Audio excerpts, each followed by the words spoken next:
You are watching Access LaPorte County, Channel 97. Coming up next is the October 4th, 2023 meeting of the LaPorte County Board of Commissioners. You can find more information for this meeting by visiting www.accesslaportecounty.org. We would like to start the meeting if everyone would take their seats. That's kind of early for him to go forward. This is the LaPorte County Commissioners meeting, Put these by you. Wednesday, October 4th, 2023 at 10 a.m. We'd like to call the meeting to order. We'll start with the Pledge of Allegiance. I pledge allegiance to the flag Of the United States of America. And to the republic which stands one nation under God, indivisible, with liberty and justice for all.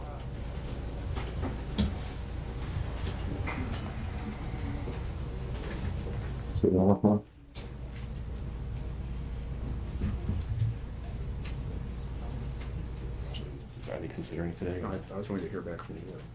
I emailed you this morning. I thought it was subject to your council review. No, we're good. What's that? Roll call, please. Commissioner Grammarosa. Present. Commissioner Haney. Present. Commissioner Brzezinski. I'm on vacation and working remotely, but I'm here. All three are present. You have a quorum. Okay, before we move on to the agenda, what I'd like to do is we have been blessed to have the Purdue group come out, and we would like them to do their presentation first, if you don't mind. We really appreciate you coming out. So you can step forward and you can start.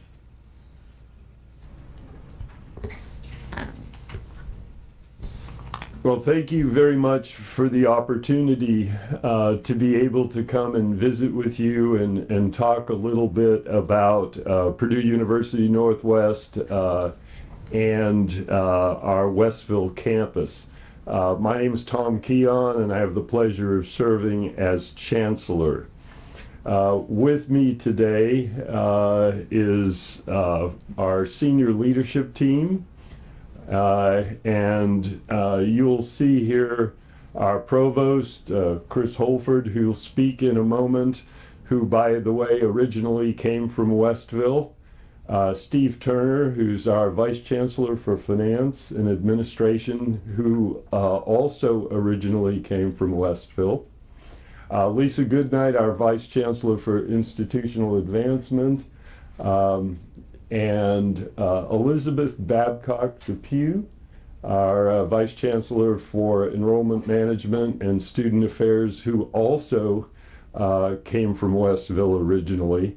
The other two members of the team, one is ex officio, he's the athletic director, and the other actually has been promoted up to the system level, and so he's not here today.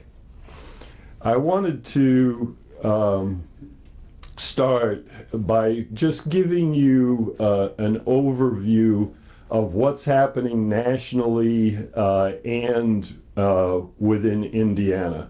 I think that a lot of people who are not in higher education are not familiar with what's happening to the Midwest and the Northeast in particular. But much of this relates to this next slide, which has to do with birth rates. And if you look at the left side of the slide, it will show you that there's been a decline since 2017 until now. But if you look at this further, you'll see in 2026, that decline steepens significantly and doesn't really flatten out until 2036. So in terms of where we're going in the presentation, 2036 would be where kindergartners are now when they graduate from high school. So there's going to be a very steep decline in young people over the next 18 years.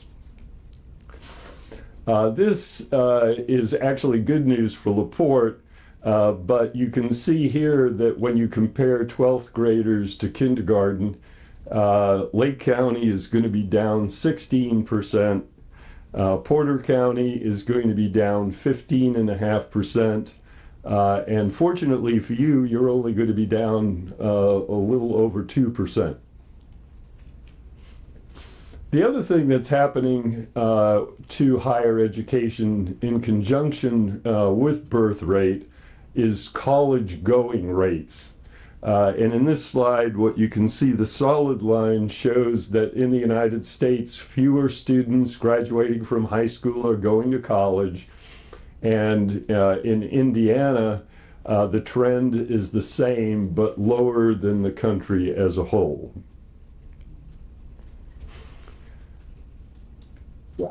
This provides our three feeder counties, Lake County, Porter County, and LaPorte.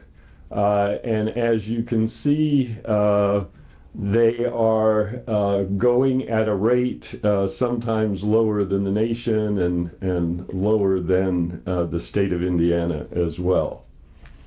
This is a little bit busy, and I apologize for that. But the top part of this shows the feeder schools of LaPorte High School, Michigan City High School, and Westville.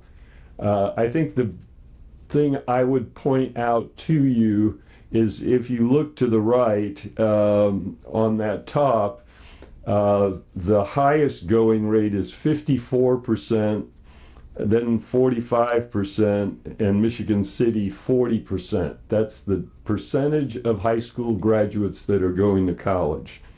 On the bottom are the feeder schools really from the other two counties, and it shows you how much variance there is.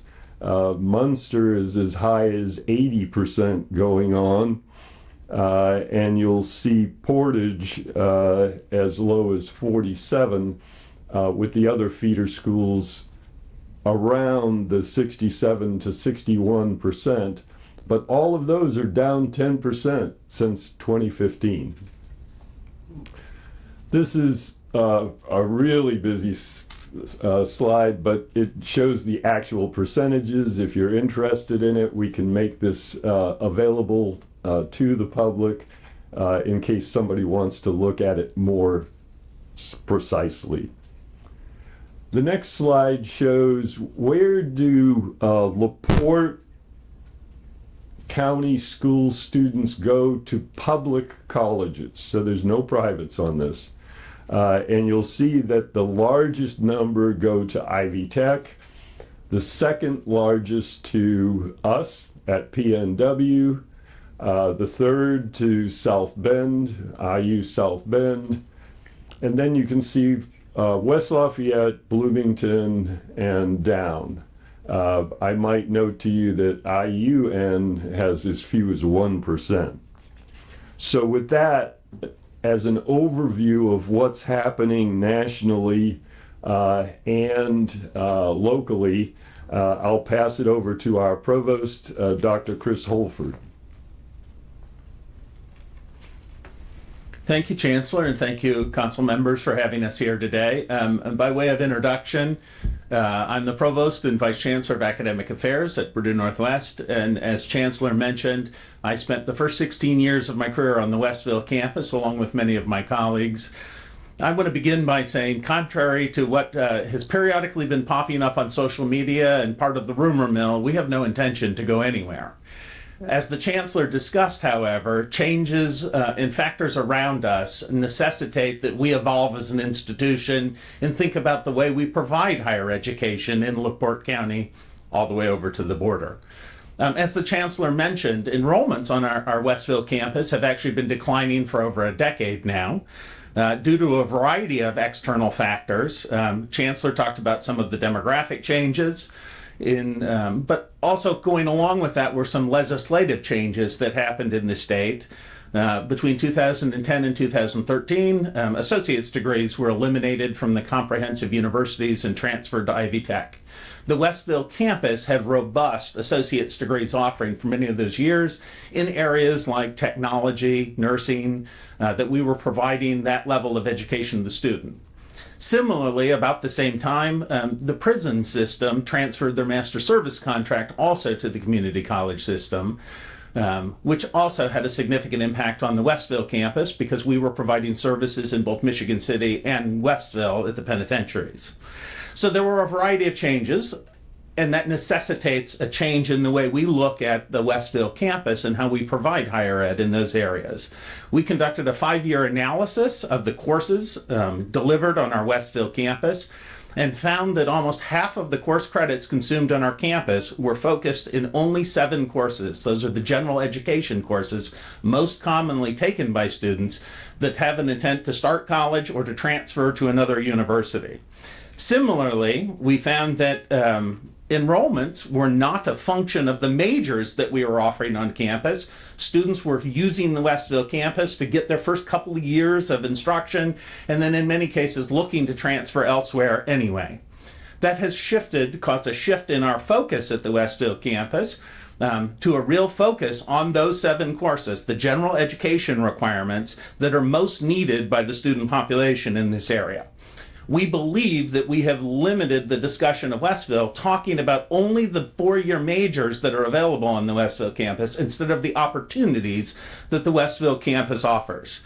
We believe that any PNW student should have access to all 70 of the degree programs that we have available. However, we need to increase the clarity to the student population, to the communities, about the expectation that students at some point will get their general education and have opportunity for advanced study in other areas, but may be required to travel to the Hammond campus to complete many of these 70 degree programs, or in other cases, transfer to another campus in the state of Indiana. This is consistent with the branch campus designation that we've given the campus. Concurrently with the changes in our academic mission, one of the things that we're doing is investing in our facilities at Westville. We have substantial investments in classrooms, labs, and then the utilization of the spaces in both public and private arenas. And I would share with you, if we were interested in closing the campus down, we wouldn't be looking for those types of opportunities. Certainly what we want to do is provide the best educational experience possible to the constituents of that campus. We want them to have robust student life, and we have doubled our efforts in many of those areas. Similarly, important to the communities that you serve, we have also maintained our concurrent enrollment and are looking for our opportunities in particular the high school spaces to expand and enrich the concurrent enrollment experience so that the students in the high school can receive advanced college credits and then find ways to get full degree attainment. Again, my biggest concern in the information that the chancellor presented is the college going rate in this community. We are interested, and I would hope that the community is interested in finding ways to encourage our students to consider the value of higher education and go on and solicit a 4-year degree or beyond. Thank you very much. Thank you.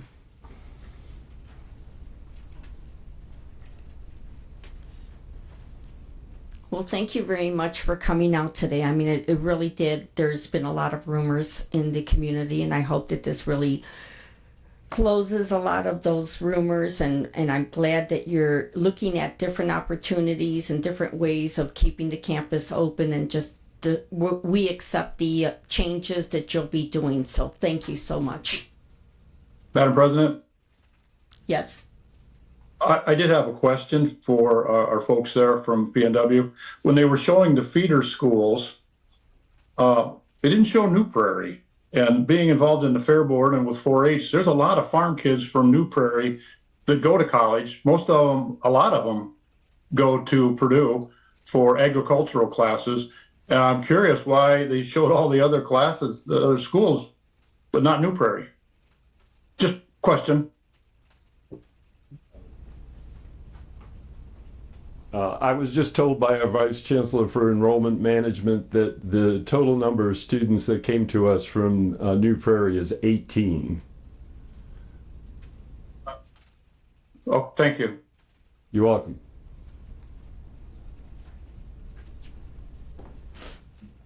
Okay, so moving on, did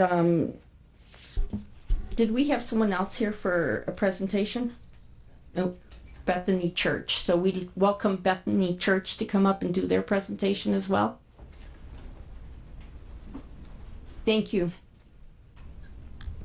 I'd like to ask the Purdue representatives to stay as potential sponsors of a splash pad for pets. I know Purdue is a great university for veterinary care, so we'll send you a letter. Yes. Thank you. So kind of gave that away, but none of our area dog parks have this exciting planned amenity. And you can see we are talking to our Jane Bernard Animal Shelter about potential splash pad for pets. Bethany Church has worked before on building a splash pad for children, right next to our own church. A very successful fundraiser that we did with the IHCDA. And that was raised the money in no time. I had looked into a splash pad for pets in portion in memory of my brother. You can see there, that's one in a nice area, kind of a representative size of what one here would look like. And the dogs love it. It's great for interaction. The folks at the animal shelter love the idea because it's great for not only adopting pets, but for the pets that are there for adoption. And it brings in the community to get to meet different animals. We've talked a little bit. You can see there's a logo for it with Hydrophyto. And that would be our design, our logo, to do a fundraising campaign on behalf of the animal shelter. So Bethany Church would run the campaign, the build of the project, and this little dog here, who is currently an adoptable dog at the animal shelter, looks almost identical to our logo, so he may become our mascot here shortly. He's getting some medical care done right now and maybe losing an eye. So we thought we can take him around and do some things with him. We're just hoping he likes water. And through sponsorships, people love stuff like this. I mean, even these tennis balls, you could see in an earlier picture, Beneful sponsored a tennis ball. They sponsor things like the hydrant, the round things. Each donation level can sponsor different things. So that bench on the next screen is something folks might want to sponsor. In total, a splash pad for pets, the splash pad itself, something like that, is around $50,000 totally installed and running. That's our splash pad. We do an annual dog days, which is well attended by the community, and it looks like mainly retrievers. There's one German Shepherd out there, but we've had dogs of all shapes and sizes that like it. And you can see there's an older couple out there. There's young kids. It's a great community thing. We could build it anywhere, but we really want to build it at the animal shelter because that's where it benefits the most people and makes the most sense. We can't do that. We can raise the money for it, and we can pursue the project, give whatever's left over after the thing is built back to the shelter to help fund it going into the future and pay for bills that might come through it. But in order to raise $50,000. The IHCDA will give us a $50,000 matching grant. In order to do that, we need the commissioners to give us a letter saying it's okay to build this on that property. So that was, and this is kind of the baseline. There's a website already ready to go. I think we would like to start that campaign like December 1st with the hopes of raising the funds within usually 60 days is what the IHCDA likes to see. And it has not been a problem in the past with some other campaigns we've done. There's different sponsorship levels that you can see. So, people can feel involved. The thing the IHCDA likes and the thing that we like too is folks can give $5 or $25, or they could give $10,000. So, I mean, you can raise up these sponsorship levels to Purdue level if you'd like, and we find that they're very well supported, and everybody loves pets. So that's our goal. That's our thought, and we would be pretty certain that it would be easy to raise that $50,000 and then some. Our splash pad, which was larger at the church, our splash pad was about $100,000 project, just the splash pad, not the whole renovation of the playground, and included a lot of donated services, a lot of volunteer services from contractors and unions, and I think would possibly include fixing some existing stuff at the shelter with some water issues they've had. I've already talked to the city, and I think we may be able to do something that'll help them with some water stuff they have going on there as a part of what we're doing with this. So it helped at Bethany when we did that. We solved some water issues of drainage within the city at the street level because the underground work we were having done helped kind of redirect some of that water issue they had. And I think for what it sounds like is going on at the shelter, it might help with some water lines going into the building that have become an issue that might be fixed with the water lines we're doing for the splash pad. So I think the last slides are mainly don't let the dogs down. So you've been in communication with Eric Hayes. yes, and Eric was going to come today. Something must have come up, but he has met with me and is very excited about it. We went out and looked at some prospective areas, and we'll get the city out there next. I mean, the main thing kind of at the start is what are we doing with the water and where is it going?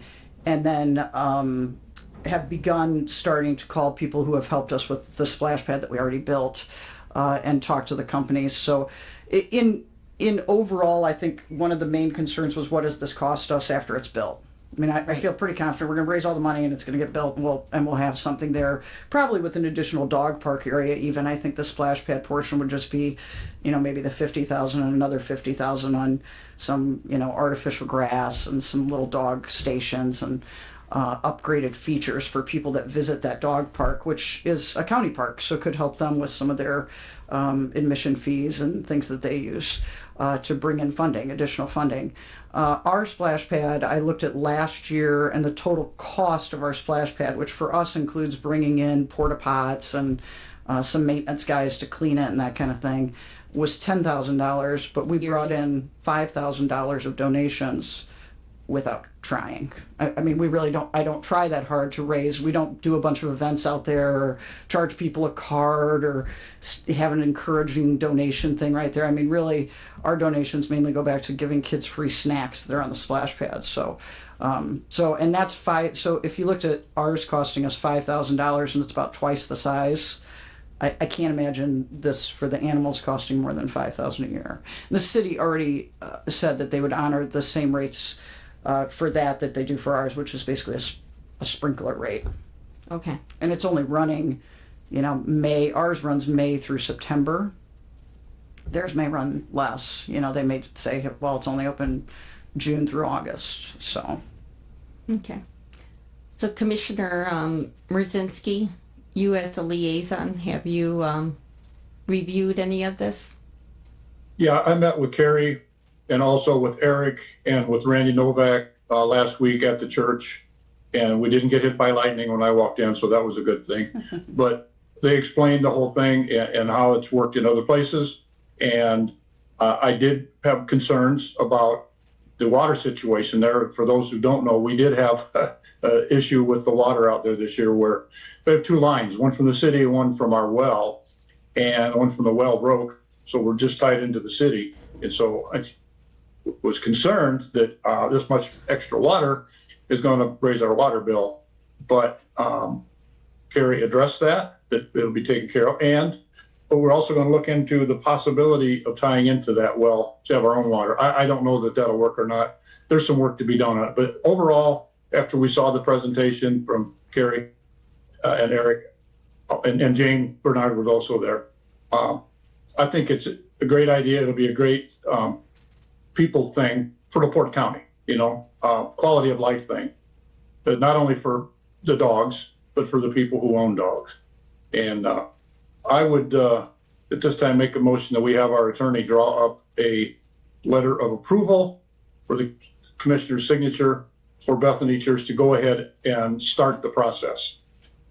Well, my only concern would be that with the maintenance, we should probably kick it down to the council. So maybe if we can get a motion to support it on the commissioner's level and then kick it to the council, because if there is a maintenance fee, then the council is going to have to figure out how they're going to pay that maintenance. We're going to have to get roughly an idea of what that's going to cost us and make sure that we have the funding for it. So would you Well, like I revise said, your motion? Like I said, Randy was with us, so he's aware, but that's probably a good idea that we draft a letter of support for the dog park and send it to the council. I think the letter, if it could include, you know, subject to the council, just something about, I think what the IHCDA wants to see, rather than having to draft multiple letters, is something that you would approve also the land use for this, subject to that approval. Then we don't have to do the letter twice, because that's what they're gonna wanna see from us. We don't own the property. Bethany Church can't go out and fundraise $100,000 and then say, oh, now we're moving it somewhere else. I mean, we'll take it somewhere, but you know, if, it'd be nice just to have that included right in there, that it includes that land use. Could you work with our attorney to draft the letter the way it should be? Yeah, I'll ask what wording they wanna see. Yeah, and then get it to us, and Hello. we'll kick it down to the council. So we have a motion. Do we have a second? Second. All those in favor say aye. Aye. Aye. Or we have to do a roll call because one of us is on. Just asking about that, yeah. Yeah. Commissioner Brzezinski, Aye. Commissioner Grammarosa, Aye. Commissioner Haney. Aye. 3 ayes. Thank you very much. Thank you. Thank you. Thank you, Gary. Okay, so now we'll go ahead and go back to the agenda. So consider approval of agenda. Madam President, we have 3 things that we need to add to the agenda. Came in late. Number 1 would be a pictometry agreement for the assessor. Number 2 would be under 12C to changing the highway superintendent position to add also to change the position for the county planner from appointed to hired. And then 3rd, consider stop sign at 600 South and 1100 West. And I would approve the agenda as amended. Do we have a second? Second. All those in our roll call? Is that needed? Well, Justin. Commissioner Grammarosa, Aye. Commissioner Brzezinski, Aye. and Commissioner Haney. Aye. 3 ayes. Only for money. That's okay. Consideration to approve the September 2023 minutes. Move to approve the minutes as presented. Second. All those, our roll call? Commissioner Brzezinski, Aye. Commissioner Haney, Aye. Commissioner Grammarosa. Aye. 3 ayes. Consideration of claims. Commissioners, we have payroll for the period ending 9/15/23 in the amount of $1,468,954.25 and operating expense claims in the amount of $5,538,491.13. Motion to approve payroll. Second. Roll call?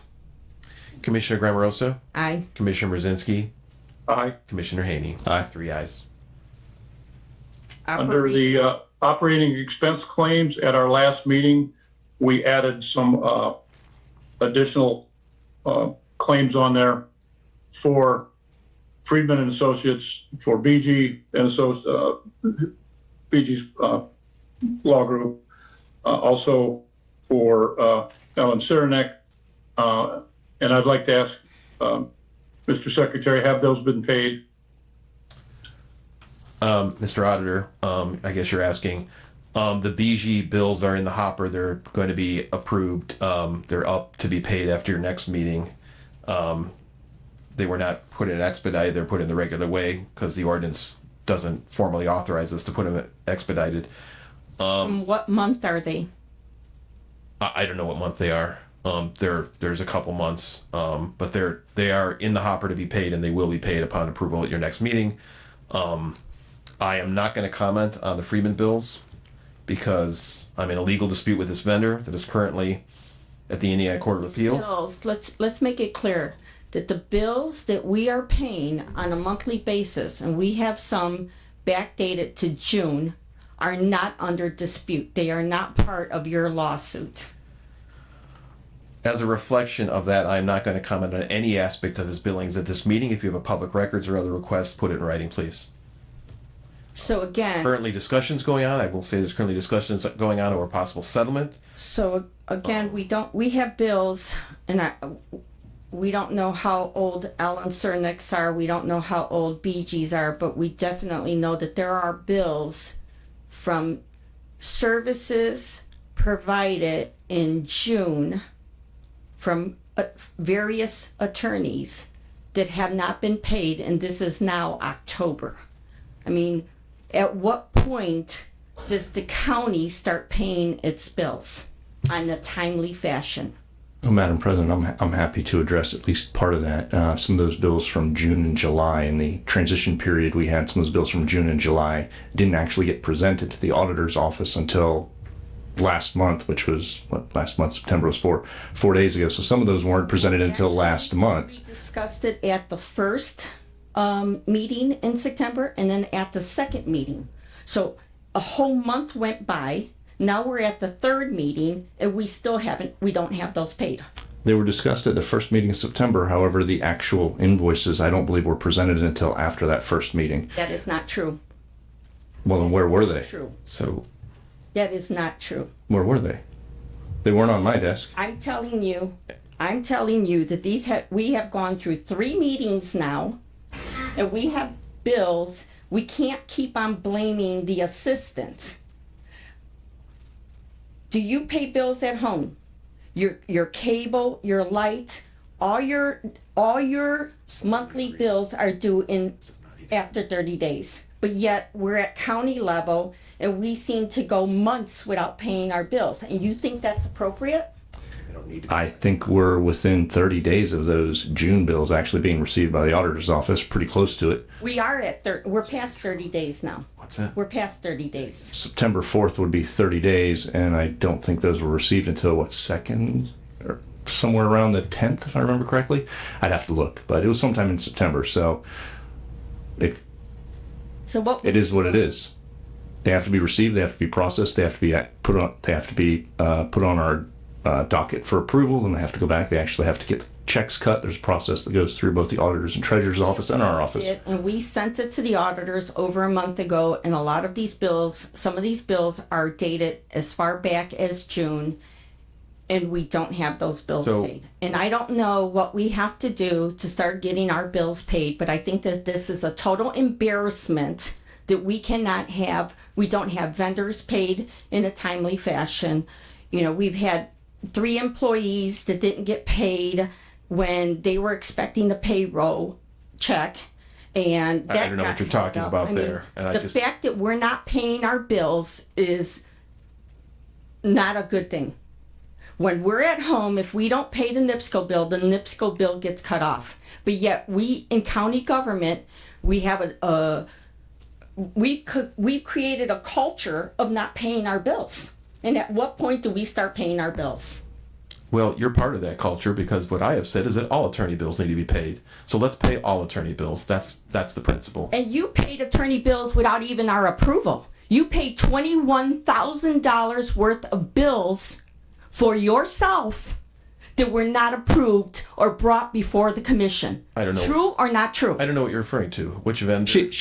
One bill. $21,000 worth of bills for your personal attorney that were not approved through, you didn't even bring them to the commission.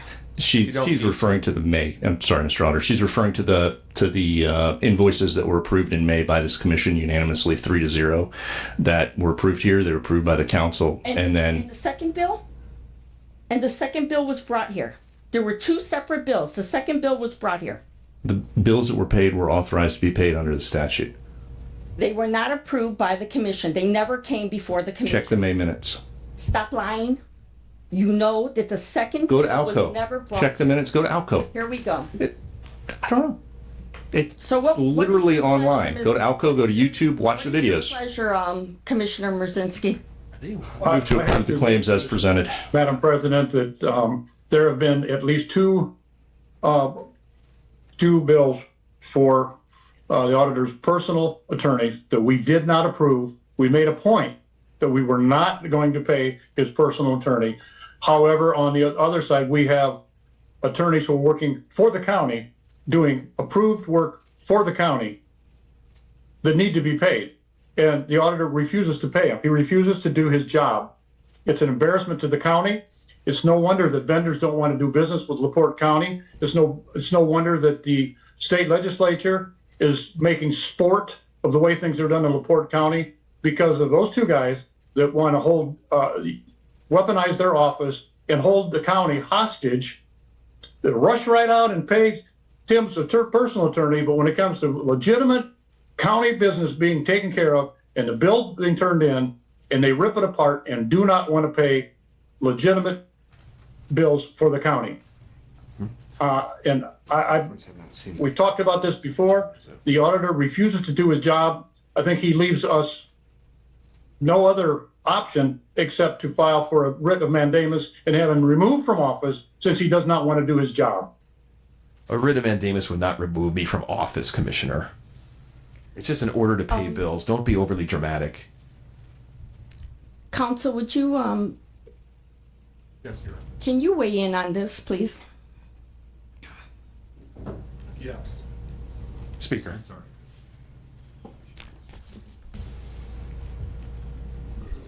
Thank you, Madam President.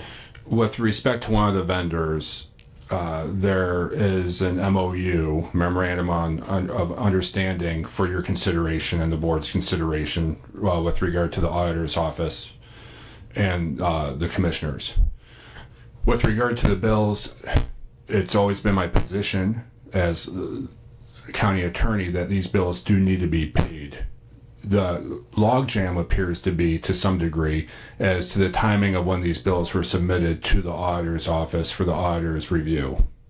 So that's where we are right now. With regard to the pending litigation with one of the vendors, I've made my opinion clear with the commissioners and with the auditor, but that's currently in litigation right now, and a court will ultimately decide the extent of the auditor's statutory authority in auditing certain vendors' bills.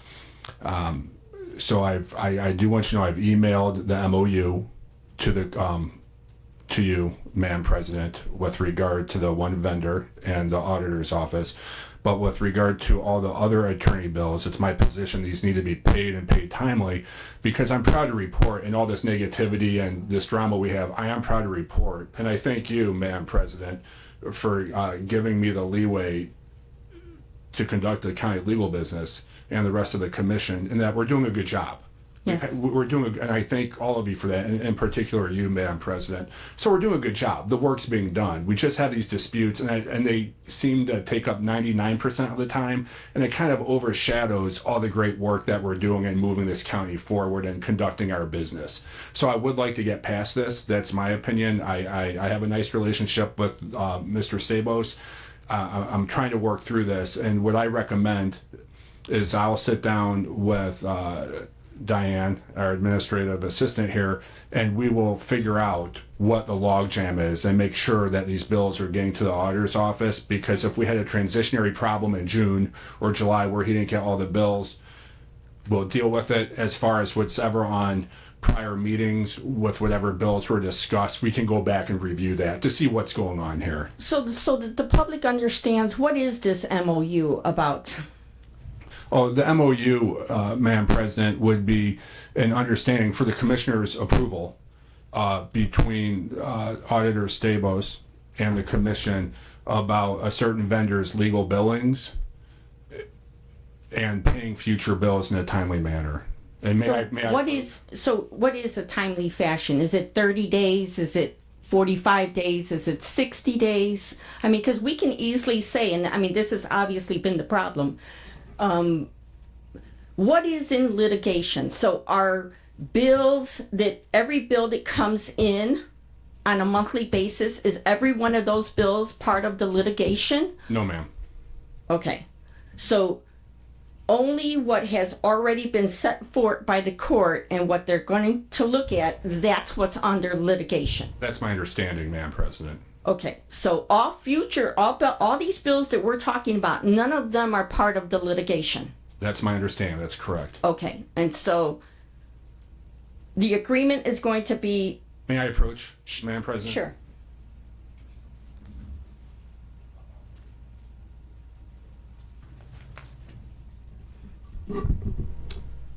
This is MOU. Right. Consideration. Mr. Staples did sign. Right, but again, I mean, I think that it's important that the public understand why we're doing this. I mean, so do you have a copy of this? Yes, I do. So can you explain to the public, because I mean, this is some of the things that we get asked constantly. How are bills paid? Why are they not being paid constantly? You know, I take quite a few phone calls, and I'm sure I'm not the only one taking phone calls and trying to explain when and how bills get paid.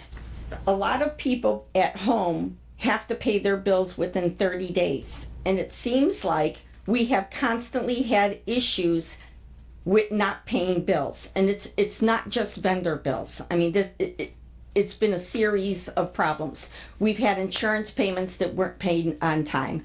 I mean, it's constant.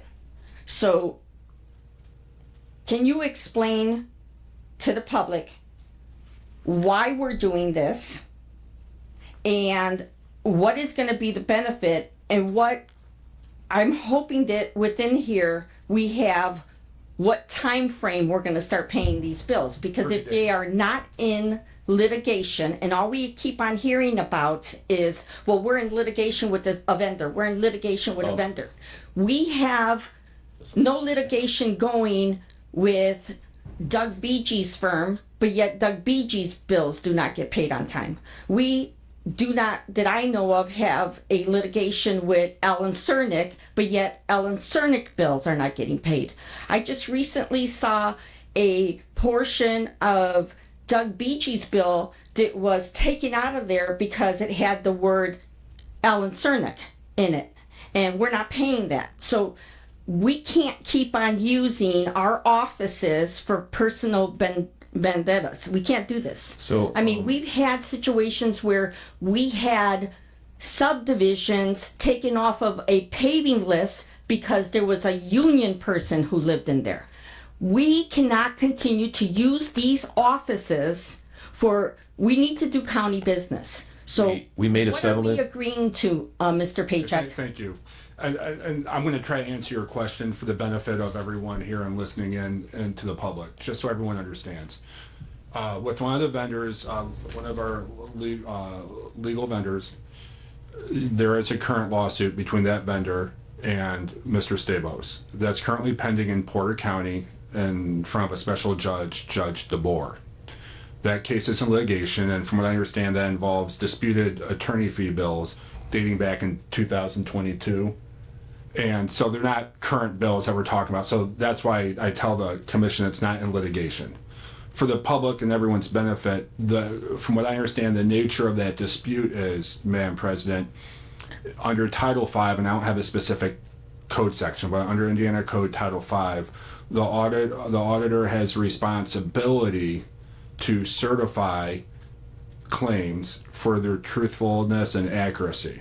Okay, that's the way the statute reads. To the terms of the contract. Pardon me? If to the terms of the contract. Well, the way the statute reads, That's fine. to certify claims for their truthfulness and accuracy. Under Title 36-2-6-2, I believe is the code section. It's the commissioners, the executive, that approve claims. I don't speak for the auditor, but based on my review of the legal filings, the auditor interprets the statute under Title V to interpret the contract between the attorney and the commission and what's within the scope of that contract.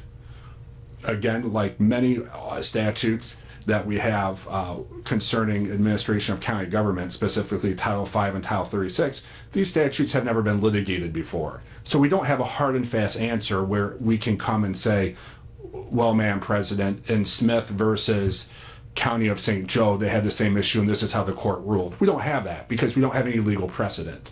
And because we don't have that, this is now the nature of the dispute currently pending in Porter County.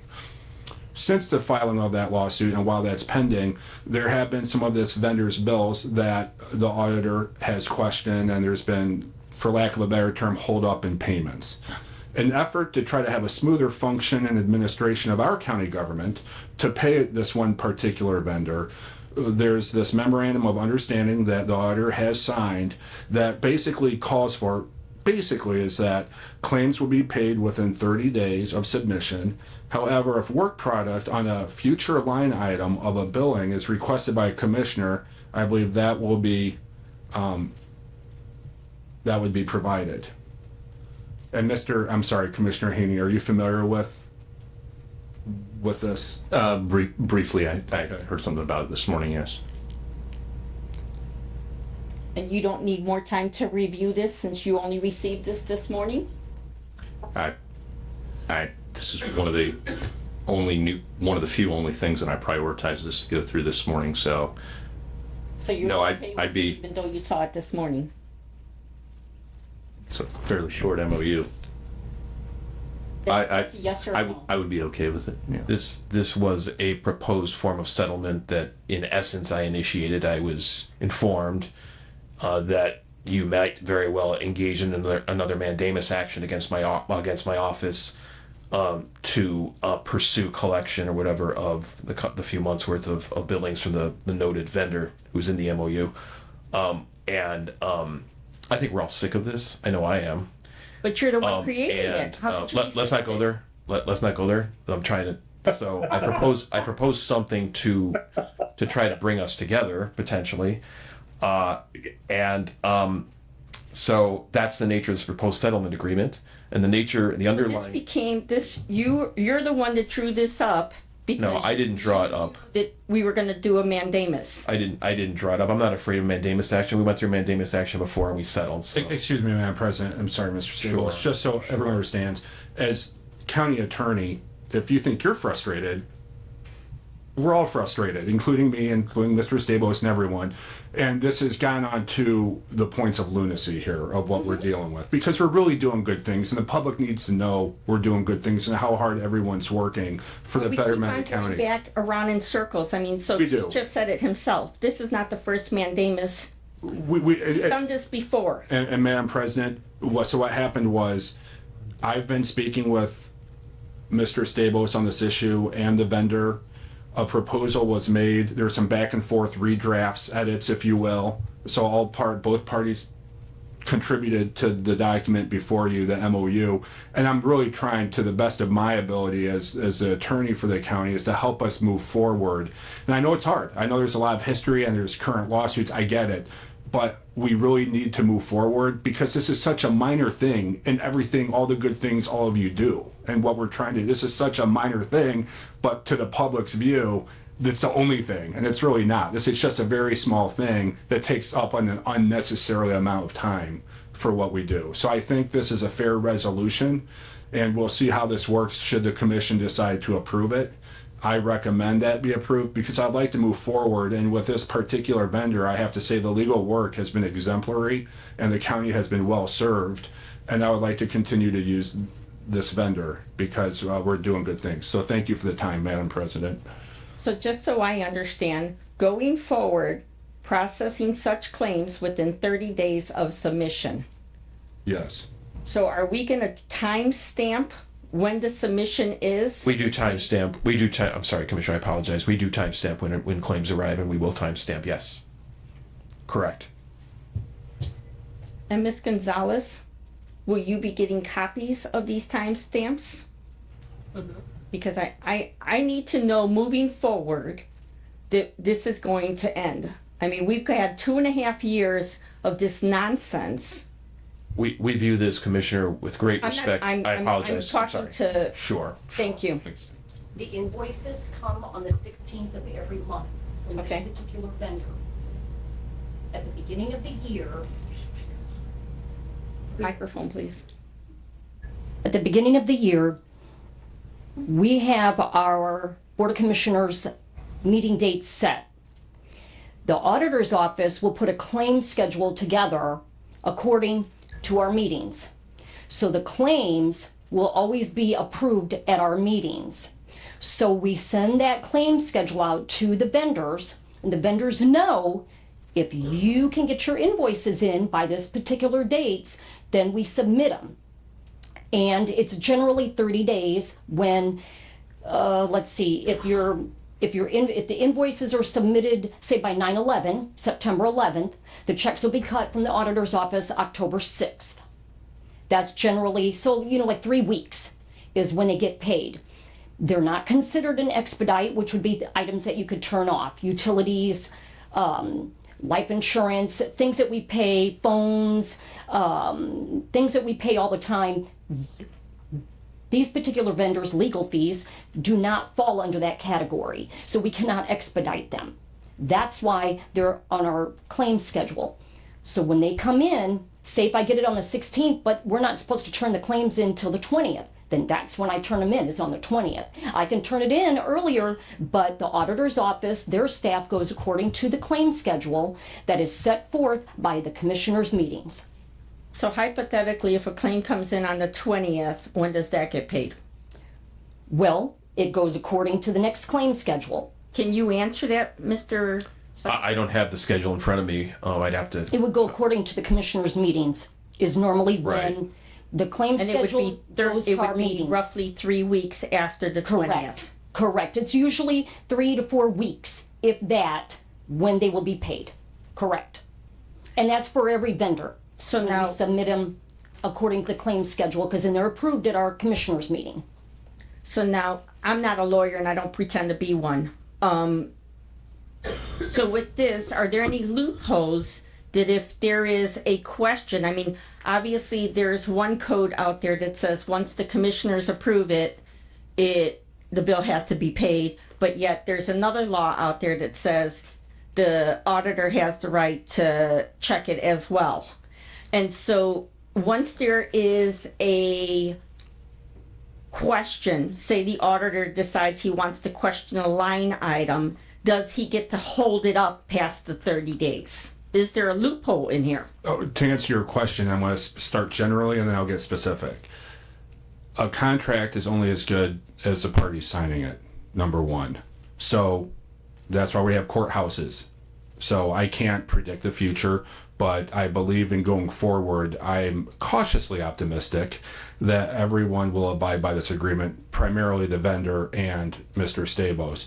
And I will reassure you, if I may, that this is intended to be a confidence building measure between the Board of Commissioners and the Auditor's Office with regard to this issue. So that's what I will say. Understand it. I don't trust you because I mean we've gone through 2.5 years, over Understand. 2.5 years of seeing you not pay bills.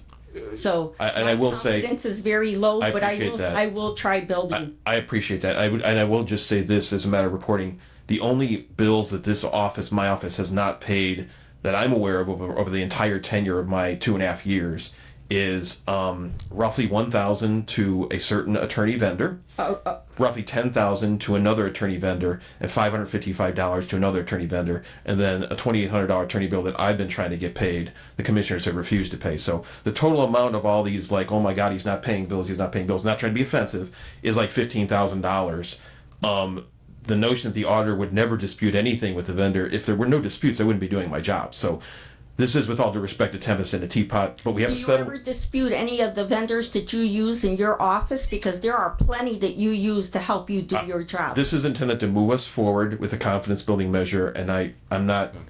Let's try to move forward and build that confidence. To further answer your question, Madam President, so the benefit of this agreement, so to speak, is that the auditor does not have the unilateral right to seek certain work product for itemized billings, but an individual commissioner can. So it doesn't go to the auditor, it goes to the commissioner moving forward. This is starting today if approved by the commission going forward. So this is why we call it a confidence building measure, because now any future billings, if there's an issue with an item that any commissioner has, they can seek verification from that vendor of what that is before the bill is processed. So when you talk about loophole, that could be a loophole. So then the auditor won't hold it up. It'll be a commissioner holding it up.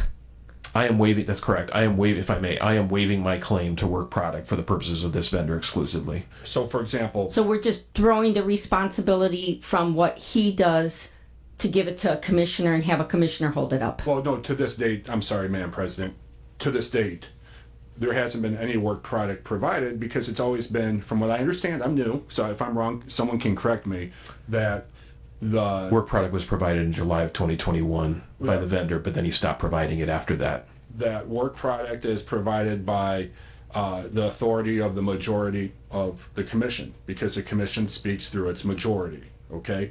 So in the past, the auditor has wanted to see proof of certain work product that would establish legitimacy of certain itemized billings. So moving forward, we haven't had that, okay? But moving forward now, work product will be provided if a commissioner, any commissioner, individual commissioner And has. so we're taking away the ability of it being the majority. No.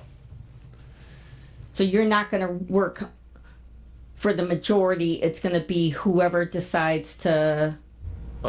I wanna understand exactly what we're giving up. If I may say, as far as the MOU, You know, you're not the attorney, Tim. I understand that, but I was a major part of this I am, MOU. but I am talking to the attorney, and I would really hope that you would stop interrupting, because then what ends up happening is I'm not staying focused on what my questions are, and I'm not getting my questions answered.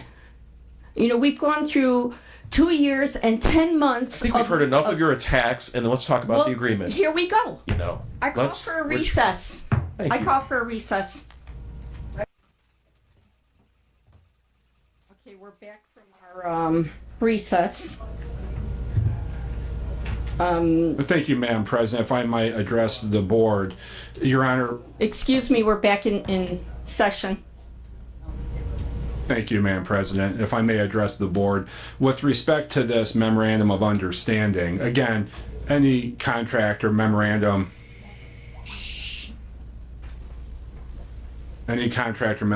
is only as good as the people signing it. Again, that's why we have courtrooms and courthouses. Again, I'm optimistic going forward. This will solve a lot of the issues with this one vendor. But I want the board to understand, and I'm not calling out Mr. Stabos, but this should be interpreted that Mr. Stabos doesn't uphold his end of the agreement, then we have every right to assert our legal rights and principles under the law, just like Mr. Stabos would too. It goes both ways, and that's why there's different signatures on these contracts. One of Mr. Stabos and for a majority, if not all, of the Board of Commissioners. I'm very optimistic with this agreement. And again, I would like to move forward because I think the county would be of great benefit, including all of ourselves and our mental health, that we can move forward and just concentrate on the good work that we do and let the public know the good work that all of us do individually and together. So thank you for the time, Madam President. And, you know, and I will just say, I mean, because again, this memorandum only singles out one vendor, and Yes. we have had problems with other vendors as well. So for future, are we gonna have to come back with each vendor that doesn't get paid? I mean, we have right now a vendor who's currently working on the complex here, and that bill is being held up. So how, Respectfully, that's not true. how, The- excuse me, I am trying to run a meeting here. I know, but constant accusations you against the are a- auditor's office need to be Mr. responded to. Secretary, Ma'am. please. That's all. Mr. Secretary, please. You are a secretary here. You are here in the capacity as our secretary. Thank you for lecturing me, ma'am. So as I was saying, are we going to have to get into an MOU with every single vendor that he does not pay? The only thing I can advise as the attorney, Madam President, is that I will make every effort to work between the board and the auditor to resolve any issues with vendors. But at the end of the day, and at the risk of sounding smug, it's up to each and every vendor that thinks their rights are not being remedied or to go and file a lawsuit themselves. That's up to them individually. I just want you to know, with your approval, with the board's approval, I'll do everything I can if there's a dispute with any bill to help resolve it, so we don't have to go down that pathway. But at the end of the day, if it doesn't work, it's up to that individual vendor as to how they assert their rights and legal interests. So then there is a chance that we would have, because I mean, here's my fear, that once we get into this MOU with one vendor, then there's gonna be several other vendors that are gonna pop up and they're gonna want these MOUs as well. We'll cross that bridge when we get to it, but Madam President, this vendor that we're dealing with right now has probably been the biggest issue that takes up most of the oxygen in our meetings. So I'm hoping we'll be one and done, but I'm an optimist, so. So what is the pleasure of the commission? Well, is there a motion to I approve? think it's a shame. I think it's a shame. Let's look at a couple facts here that people might not know. I know Commissioner Grammarosa and also myself. I'm in the office every day. I'm working for the county every day. A lot of times on Saturday, even Sundays, and on holidays, and presently on vacation. Commissioner Grammarosa and myself, if you add our two salaries together, don't make as much as the auditor, who was never in his office and refuses to. It's not true. Now he's got to have an MOU. It's not true, sir. For him to do his job. I will approve the MOU on one condition, so that we go C to move this forward. But I predict it'll be a matter of probably the next meeting that he will renege on that and not do what he's been asked to do. And then we'll have to seek some sort of legal action, because I know him for 2 years and 10 months. This is what we've had to put up with him. He lies. He doesn't keep up his end of the bargain. He refuses to do his job as an auditor, and it's a disgrace to LaPorte County. But I will make a motion that we will sign the MOU, and we'll hope for the best. But I really don't have a whole lot of faith in our auditor and our Mr. Secretary. So we have a motion to approve this MOU. Do we have a second? I will second it. Road call. Commissioner Mrazinski, Aye. Commissioner Grammarosa,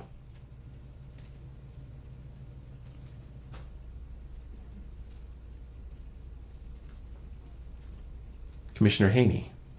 Aye. Oh, I'm sorry, man. I thought I'd give you more. I thought I'd give you more time. That was I the- will agree to this, but I will come back twofold if you Commissioner do Grammarosa? not follow, Mr. Paycheck, if this is not followed, we will have to do something. I don't want to make you mad, Madam President, so I understand. But Thank you. We'll take that as an aye. Thank you. Yes. Okay, moving forward, we did the presentations. We're gonna go to public comment. Just since it's been a minute, I just, did we approve the claims? I know we approved payroll, but did we approve did we vote and approve on the claims? I don't recall. Okay, going back to operating expense claims in the amount of $5,538,491.13. Do we have a motion to approve? Move to approve the claims as presented. Do we have a second?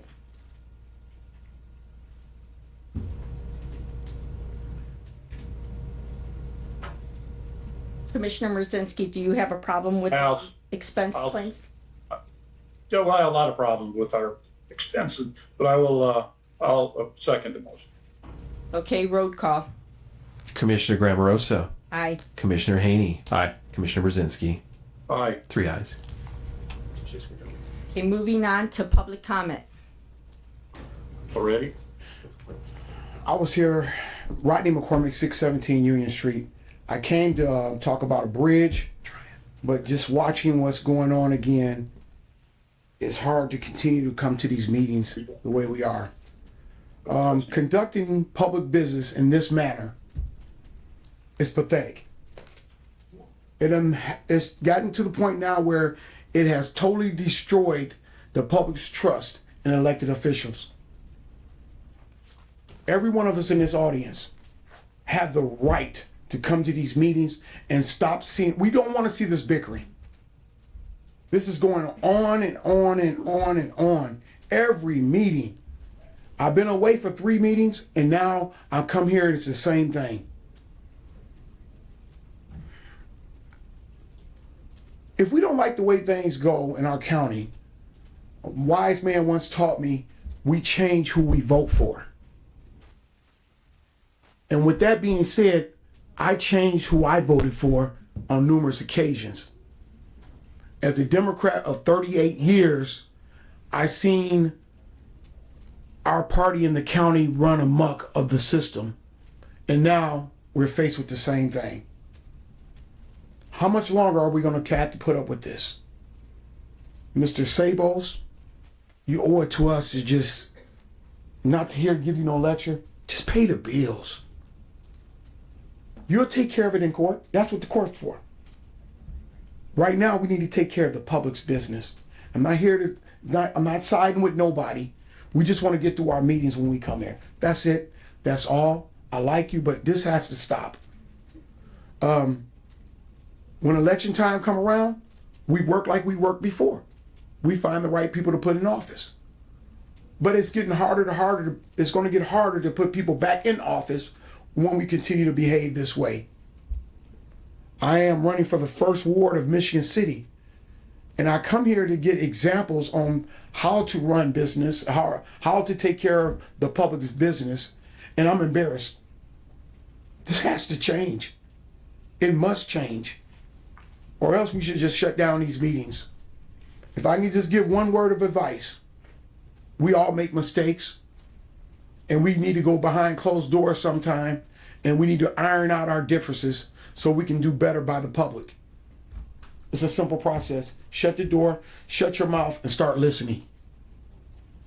With that being said, now I'm here as Rodney McCormick, candidate for the 1st Ward of Michigan City, resident of the 1st Ward. I'm here because of the James Lloyd Wright Bridge. I sent the email to Ms. Grammarosa and to Mr. Haney. Yesterday we had to go out and clean underneath the bridge. There was several mattresses, homeless people took over. It was horrible. I don't know who the bridge belonged to. I'm out there raking this stuff up, getting this stuff done. This is what we need to do in our community. But I sent you, Mr. Haney, because I read an article where you spoke about Mr. Wright. And I figure I'd come here and ask for your help and Ms. Grammarosa's help to come together and find out who owns these bridges. And we need to get engineers underneath these bridges. The rust, the actual foundation is totally cracked all the way across. It's unsafe. They won't come and clean. I take my own personal weed eater and cut the brush down.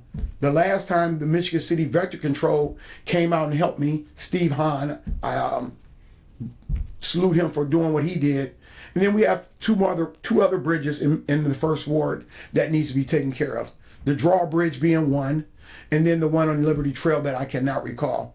But if you drive down these streets in this part of your district, you will see that these bridges are an embarrassment to our city. It's an embarrassment to the name that's on those bridges. This is not who our forefathers are, and this is not who we are. We have to do better. I hope that you have time to really go look at these bridges, look at what the emails I sent you. Lead me in the right direction. If you don't have the time to do it, I'm willing to you just tell me where I have to go, I will go, and I will go speak before anybody. This is doing the public's work. This is what we need to concentrate on, and I hope that you will help me out, Mr. Haney and Ms. Grammarosa. The city, we can work together and get this done. I hope that you ride by and look at those bridges. The people of the 1st Ward deserve better, and we're going to get better. I'm going to continue my crusade to make sure things get done right in Michigan City. I have other issues that I will address at the next meeting. I will be here. It's ironic that we talk about how we weaponize our positions, elected officials. That does need to stop as well. I never thought I'd see this day where we put together a coalition of Democrats and Republicans working together to make things better in the county, and now it's just going downhill. Thank you. Thank you. Public comment. Good morning. This is Tommy Kalavic, 1316 Ohio Street. I'm a Michigan City man. And I'm also a member of the Common Council of Michigan City's appointment to the Michigan City Fire Merit Commission. First and foremost, I say, now the Purdue just gave their presentation. I'm a proud Indiana University. My family goes to Indiana University. I want to report to you that we're going to be conducting our interviews. We have 20 candidates seeking to join the Michigan City Fire Department. We already conducted their written examinations and their physical agility testing. Most of them are all lateral transfers from other fire departments. I'll report this because this kind of goes hand in hand with the lit that the county commission actually opposed. They're all going to be excellent. Of the 20, two are from the civil city of Michigan City. One just bought a beautiful home in Potawatomi Park. He's actually married to one of our women firefighters. So we're going to have a man and a woman couple potentially serving on the Michigan City Fire Department. And I know one is from Rolling Prairie and another is from Mill Creek. So we're going to be taking a couple away from the Rolling Prairie Fire Department, Commissioner Rosinski, and another is from LaPorte. So we got 6 county residents looking to come on. We also we just got our new $850,000 pumper truck. They just had it at the Common Council meeting last night. They got a house at station number 4 on Cleveland Avenue. If anybody wants to look at it, it's very impressive. Well, that what they paid for, that was paid for through the lit. Once again, the county commission, you opposed that. The county council they did unanimously approve the lit. You also want to report that October 16th, they're going to start the reconstruction of Piles Road. I want to again express my gratitude to the commissioners for your partnership with the city, and we're going to get that done. We're probably going to have a safe, decent, and smooth road to take all of our students and faculty and visitors to and from Michigan City High School. That's a long time coming. Other than that, that'll conclude my public comment for this morning. I wish you all to have a very pleasant, good day. May peace be with you. Go Wolves, go over and beat the Slicers. Your 1-6 Slicers on Friday night and spoil their homecoming. Smoke and carbon monoxide detectors save lives. And I'm Len O'Connor. Thank you. Public comment. Anyone else for public comment? Hi, my name is Roy Morgan. I'd like to ask the board to change the policies of the courthouse for the cell phones. It's the right of the people, First Amendment, to be allowed to record public officials in their duties. It's been ruled on by the 7th Circuit, which includes Indiana, that is a First Amendment protected activity. It's a violation to not allow people to have their cell phone to record. I was there today. I asked if they allow attorneys to walk in with their cell phones. They said yes. And as you probably all know, I'm sure these gentlemen know, every person has the right to act pro se as their own attorney. So they literally told me, no, I could not do that today, which I believe is a violation of rights. So to avoid any issues with federal law, I ask you to change that policy. Thank you. We'll take it under consideration. Thank you. Any other public comment? Do we have public comment on Zoom? Closing public comment. Moving on to department head comments. Do we have any department heads?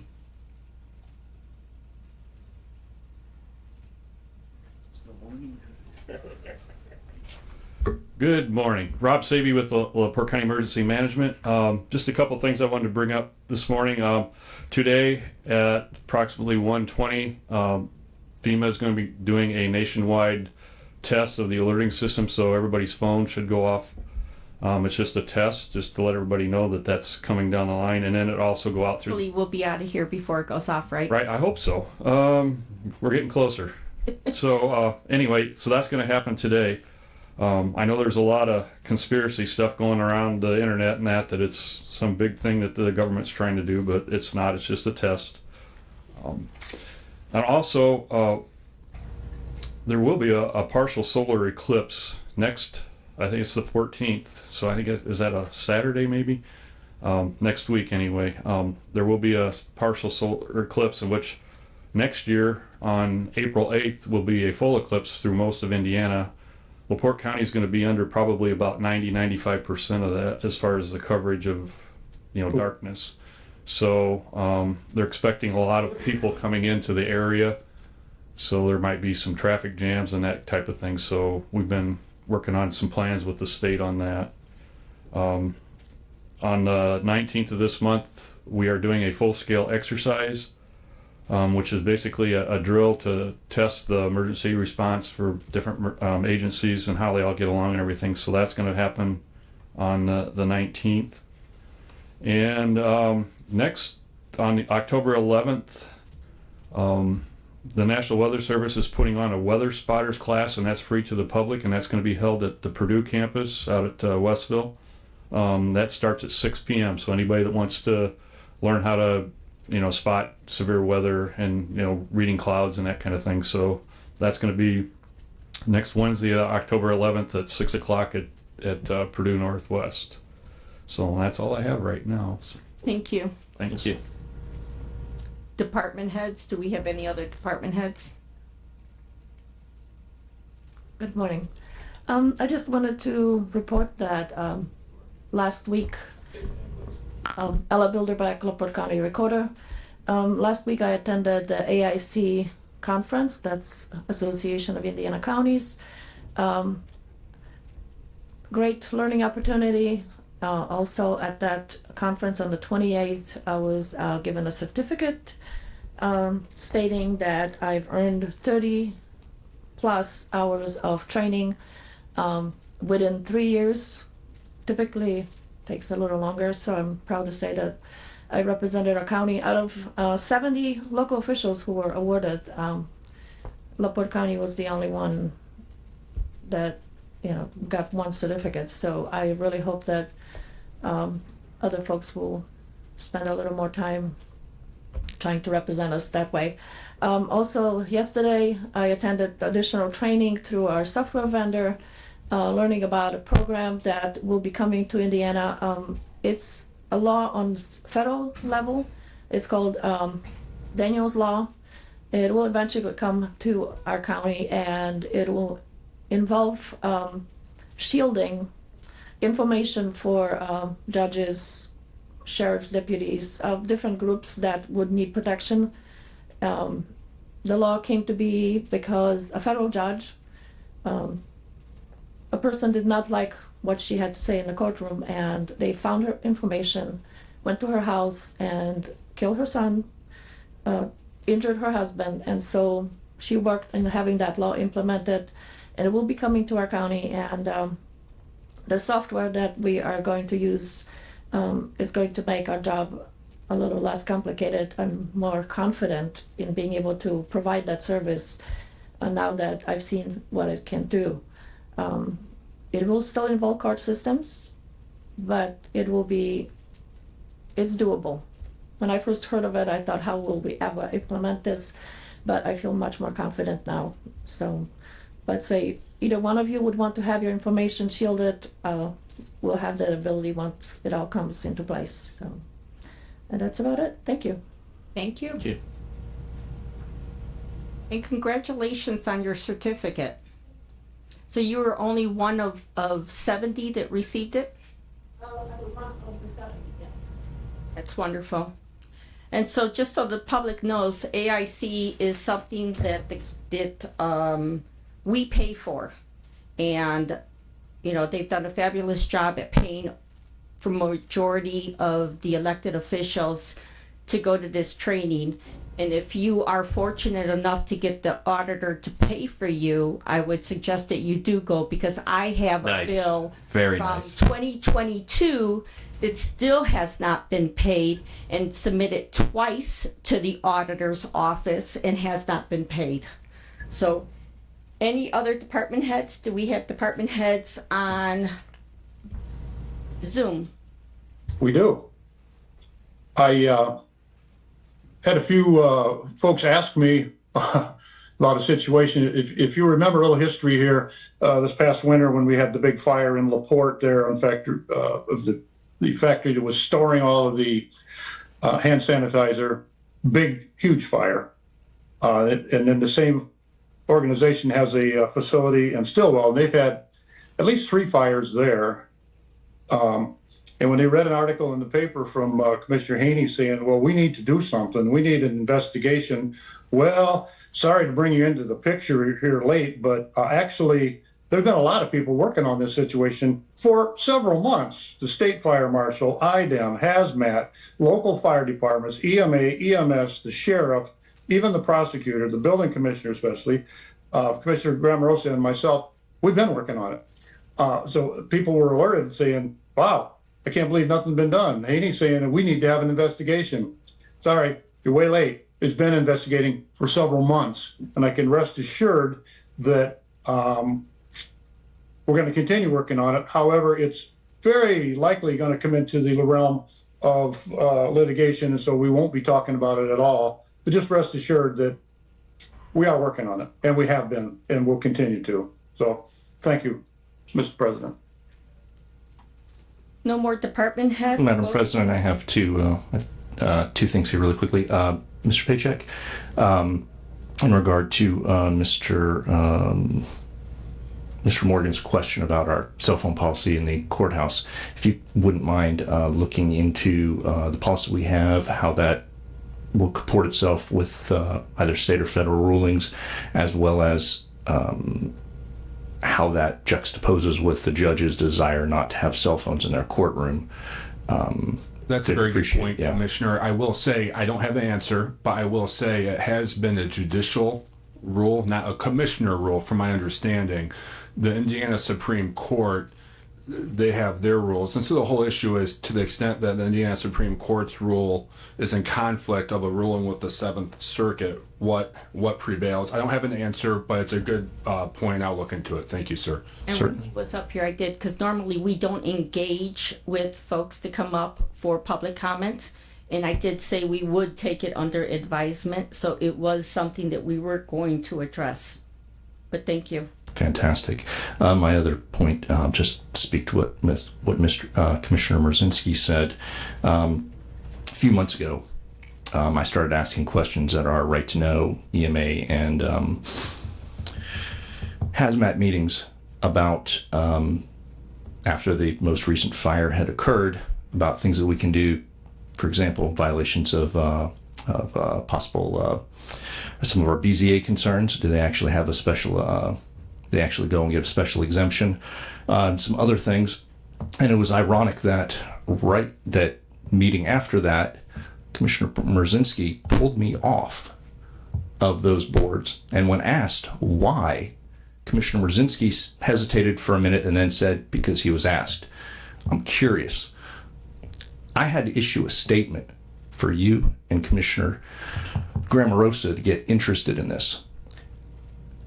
Why did you pull me off that board? Who asked you to pull me off that board when I started asking questions what was going on a few months ago? Here we go again with your conspiracy theories. Why would he take me off? We don't have to answer. He's next to you. He's the least qualified one to be on that. It's go ahead and bizarre. make your statements. We're done. Oh, wait, which is it? I can go ahead and make my statements, or we're done? Statements, but I mean, we're not going to be, this is not a question and answer type thing. Yeah, no, that's fine. That's fine. I still am curious. You have your conspiracy theories. I mean, this is what is it though? You do. Yes. Is it though? Literally nothing happened till I made that statement here with you guys. Now, behind the scenes, obviously, there's various departments that were working on it, but the two of you, nothing. There has other been than to take me off when I started asking questions for several months. There's been investigations going on for several months now. You're not going to keep me quiet on this, and I'm going to stand up for the people of this county as well as our first responders here. Thank you. The people at the meeting, Mr. Haney, are the ones who asked me to get you out of there. They want a commissioner. You are not qualified to be a part of their team. They told me that they would expect you to be in turnout gear, showing up out there and telling them how to do their business. You're not part of that team. They want a commissioner to do commissioner duties only. They don't need for you to tell them how to do their job. They're highly qualified. You're not. That's why. Okay. End of conversation. Yeah, we're going to go back and forth and back. The interesting part, though, is you realize natural disasters, things like that, happen in this county 12 months out of the year, right? Not the 6 months you're actually here. Can we zoom it? You're going to zoom in the emergency response. Way to go, buddy. We're shutting down the department head. We're moving on to request. Under A, we have consider permission to approach the council for additional appropriations to replace firefighting foam. Motion to approve. Second. Road call? Commissioner Grammarosa, Aye. Commissioner Haney, Aye. Commissioner Brzezinski, Aye. 3 ayes. Okay, consider resignation of Michigan City Library Board member, Dr. Mark Jacoby. He's been on the board for quite some years and done a fabulous job. So he resigned, and we'd like to. Motion to approve his resignation. Second. Rudkoff? Commissioner Brzezinski, Aye. Commissioner Haney, Aye. Commissioner Grammarosa, Aye. 3 ayes. Then we have consider appointment of Michigan City Board, Matt Kubik. And he's been somebody that has been in the community, longstanding, has actually been helping at the library. So do we have a motion to appoint him? Motion to appoint Matt Cubitt. Do we have a second? He's the only one who's applied to my knowledge. Did we get a application letter from him? It was. Yeah, we did. It was in our. I see a letter from a Mr. Glossinger I spoke mentioning to him him, and but he did accept. I don't see anything from Mr. Kubik. Motion to approve Matt Cubitt. I'll step down in second. Roll call. Commissioner Haney, Nay. Commissioner Grammarosa, Aye. Commissioner Brzezinski, Aye. 2 ayes, 1 nay, motion passes. Going to old business. Consider opening bids for demolition of the 217 West Cool Spring Ave in Michigan City. Move to open the bids. Motion to open bids. Do we have a second? Motion to approve. Commissioner Grammarosa, Aye. Commissioner Brzezinski, Aye. Commissioner Haney, Aye. you can open the bids. Thank you, Madam President. We do have a bid. I'm sorry. Thank you, Madam President. We do have a bid. We received one bid from Beaver Excavating. The bid consists of a bid bond. Bond amount 10% of bid amount. The bid amount appears to be $29,800. So that is the bid. It's signed by Beaver Excavating and notarized. So what my recommendation is, Madam President, is that this be under review with our county engineer to make sure it conforms to the specs and consistent with what we requested, and go from there. So do we have a motion to follow the recommendation of our attorney? I would modify that in the form of a motion that we would ask the county engineer for his opinion, and pending his decision, forward it to the council. They want to get this done before winter. Do we have a second? Second. Roll call. Commissioner Grammarosa, Aye. Commissioner Brzezinski, Aye. Commissioner Haney, Aye. 3 ayes. Okay, moving on to new business. Consider Condor contract for recorder Ella Bilderbeck. Was this removed? So that's a contract to help us with back indexing the oldest of the documents we have. Skip tether. Those are the handwritten ones. It's a tough thing to find someone to do the quality work. My office in the past used crowdsourcing, and it was a shoot and miss. It was a situation where we still sometimes find mistakes. The company that I'd like to use is the one that actually wrote the software we use to do indexing. They have qualified workers that they can guarantee the work, that I don't have to worry about going and fixing mistakes later on. So it's somebody that we already work with, and I'd like to pursue this and get it finished. And how will you be paying for this out of your From perpetuation fund. Okay. Yes. Does our attorney look this over? Yes, sir, Commissioner Mrozinski, and I'm okay with it. I don't see anything wrong with the request as the money is already allocated, correct? Thank you, Commissioner. So do we have a motion? Move to approve the contract. Second. We have a motion and a second to approve the contract. Roll call. Commissioner Haney, Aye. Commissioner Mrozinski, Aye. Commissioner Grammarosa. Aye. 3 ayes. Thank you. Madam President, we might have skipped an item with regard to the voting. 11. I'm sorry. That's okay. Okay, consider 2023 municipal election absentee voting locations. Heather Stevens. I've been working with Diane. I believe, Scott, you have Yes, ma'am. had a chance to look at the contract. It's exactly the same as it was in the spring. We literally just changed the dates. Nate Laux came in yesterday to sign, so Diane has that copy. Yep. And you've reviewed the contract and you're okay with the... Yes. Okay. So do we have a motion to accept? So moved. Second. Commissioner Grammarosa. Aye.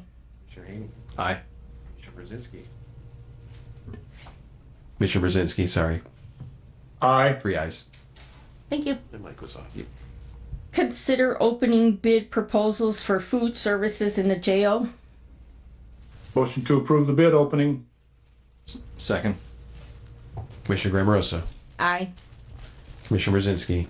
Aye. Commissioner Haney. Aye. You may open the bids now. Thank you. Apparently, we have 3 bids, Diane. We have 3 bids. The first one I'm opening is from Canteen Services Corrections. These are rather large bids, so I don't know if I'm going to be able to synthesize them the first time looking at them. If the duly elected sheriff of LaPorte County would approach. I'm trying to find the actual number of what the price would be. Yeah, that's a good question. It's probably just all over there somewhere. We can take it for review. Yeah.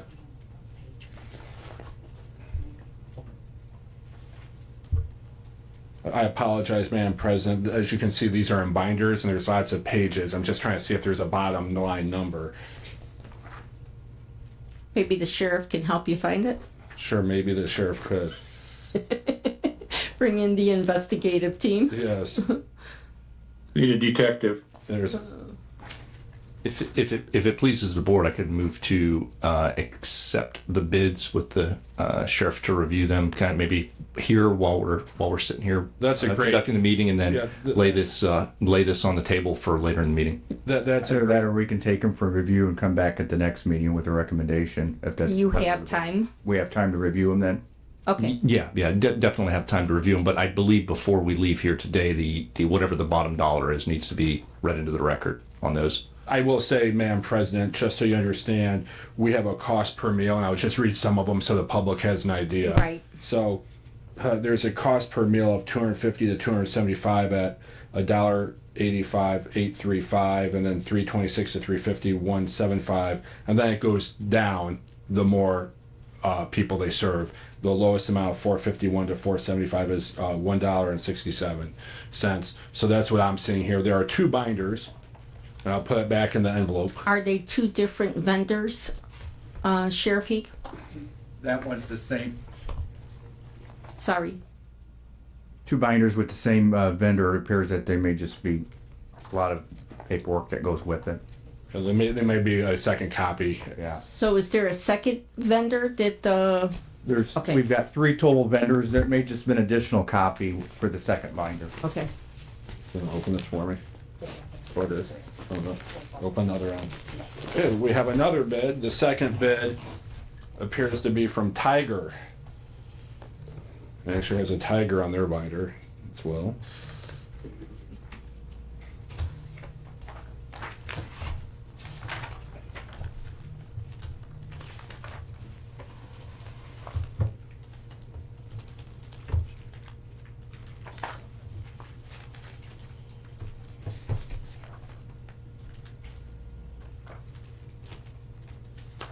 And again, based on the volume and of this, of these binders, apparently there's 2 of them. I'm going to ask that we make the same motion to provide the Sheriff's Department an opportunity to review these proposals. And I just, excuse me, I'd just like to add that there's probably not a set total cost because it's all dependent on the number of meals that we serve. So the price per meals is probably going to be all what's in there.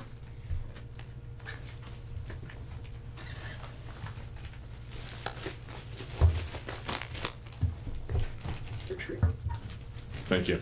And the third bid we have is from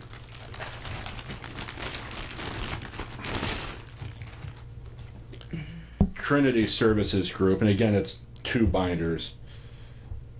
And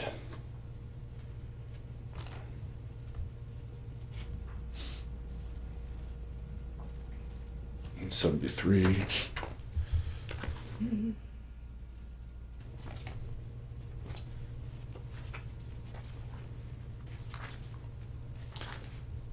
And on page 173, there are various options. We have an option 1. I'll just say the lowest price they have for numbers 451 to 475 is $1.94. There's option 2 with the lowest price of 188.4. There's a third option, 4th option. So it's on the very end of the proposal. Okay. Madam President, I make a motion that we go ahead and accept the bids as received, send them to the sheriff for review, and he can make a report on it at our next meeting. Do we have a second? Second. Commissioner Grammarosa, Aye. Commissioner Haney, Aye. and Commissioner Mrzinski. Aye. 3 ayes. Thank you. Thank you. You got your work cut out for you. Light reading material. Okay, consider resolution for Old Indiana State Prison Cemetery. I'm not sure if Mr. DiMartino should be on. Mr. DiMartino. Good morning, Commissioner. Good morning. So, DeDalt Corporation has property in LaPorte County in Michigan City, and part of their property is the old Indiana State Prison Cemetery. And so they have submitted to us a quitclaim deed, deeding the property to us so our Pioneer Cemetery Commission can take care of that property and preserve that property. The signed quitclaim deed should be attached to the resolution or should be in your packet if it's not. So I would just like, if you all are interested, and I understand that you are based on the fact that this was provided to me to make sure that it gets done, I would just like a resolution from you all accepting the cemetery, and then we can get that deed over to the recorder's office and it can come under the Board of Commissioners. Any questions? So just Motion to to add to approve. that, I mean, one of the reasons why we brought it to you was because I was approached by Pioneer Cemetery Board. It was a cemetery that has not been cared for by LaPorte County themselves, and it was a concern that they try to work something out with them. So I'm very glad that you were able to take that and work something out with the owners. My only concern is, and we can go ahead and we can assume it, but we also have to consider the fact that we will have to send this to the council, because as we add another cemetery to the Pioneer Cemetery Board, then they are going to have to get funding to take care of that board. So, you know, I'd like to have a motion from the board if we'll consider it, and then also have it sent to the council so that they can take care of any kind of financial responsibility that we have. I would make that motion. Second. Roll call. Commissioner Haney. Aye. Commissioner Brzezinski. Aye. Commissioner Grammarosa. Aye. 3 ayes. Madam Commissioner, just another matter before you a few moments ago was Hazmat asking permission to attend the council in order to get the non-paths funding for the foam. Yes. They were appropriate, that money was appropriated this week at the council meeting, just so you all are aware. Thank you. I think we missed a couple items on our agenda. C and D.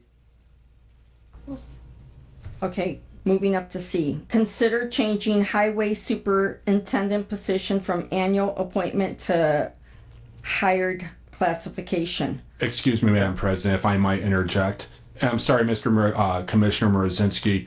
I consulted with Madam President this morning.